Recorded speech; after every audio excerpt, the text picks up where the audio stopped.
بجے اور عصر کے بعد بھی اکثر اوقات وہاں سے چاہ کی کہ پھر رات کو آنا ہوتا تھا ریاض الجنہ میں. تو راستے میں جاتے ہوئے ایک گھر تھا جو گھر مجھے کبھی بھول نہیں سکتا، کبھی بھی بھول نہیں سکتا. اس گھر کے اوپر لکھے ہوئے لفظ کبھی بھول نہیں سکتے. جہاں پر میں سلام کا ایک میسج دے رہا ہوں وہاں پر میں ایک آپ کو یہ بھی گزارش کروں گا، اگر کوئی مان لے تو یقیناً میں نے نیت کی ہے کہ جب ہم مکان بنائیں گے ہم لازمی لکھیں گے. اس گھر کے مین گیٹ کے اوپر جہاں پر ہم لکھتے ہیں حیدری منزل، چشتی منزل، گولڑوی منزل، سعید منزل، بشیر منزل، اور اپنے گھر کے اوپر یہ چیزیں لکھتے ہیں یا پھر لکھ دیتے ہیں ہذا من فضل ربی. اور یہ بھی ظلم ہے کہ حرام کی کمائی کا بنا ہوا مال لو اور اس کے اوپر لکھ دیا جائے ہذا من فضل ربی، یہ میرے رب کے فضل سے ہے. حرام کی کمائی رب کا فضل نہیں ہوا کرتی. جھوٹ نہیں بولنا چاہیے. اسی مکان کے اوپر ہذا من فضل ربی لکھا جائے تو حلال پیسوں سے بنایا گیا.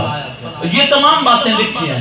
مگر میں نے مدینہ پاک میں خوبصورت عبادت دیکھی جو میں نے کہیں کسی گھر کے اوپر نہیں دیکھی.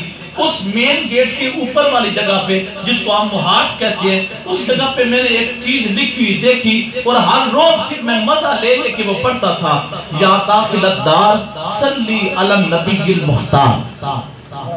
اس گھر کے اس محاٹ کے اوپر والی جو جگہ ہوتی دروازے کے اوپر، اس کے اوپر یہ لکھا تھا یا داخل الدار صلی علی النبی المختار. انہوں نے سیمنٹ کے ساتھ یہ لکھ کر کنندہ کروا کے اوپر پینٹ ہوا تھا اور خوبصورت اجاگر تھا. بہت پرانا کوئی گھر تھا جس کے مطابق پتہ چلتا ہے کہ مدینہ پاک والے لوگوں کا عشق رسول کس انتہا درجے کا تھا.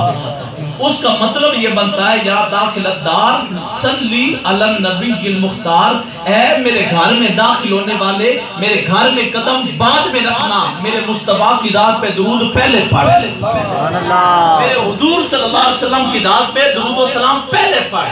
میں کہتا ہوں آپ بھی مختصر سا اپنے گھر کے دروازے پہ لکھ دیں کہ میرے گھر میں جو داخل ہونا چاہتا ہے پہلے میرے نبی کی ذات پہ درود پیش کرے. سوچو یار، جو درود مصطفیٰ پڑھ کر آپ کے گھر میں انٹر ہوگا وہ رحمتیں لے کر نہیں آئے گا، وہ برکتیں لے کر نہیں آئے گا، وہ تمہارے لیے بخشش کی نبی بن کر نہیں آئے گا. اور جتنے لوگ پڑھیں گے اتنے لوگوں کے مطابق اللہ پاک آپ کو ثواب عظیم عطا فرماتا.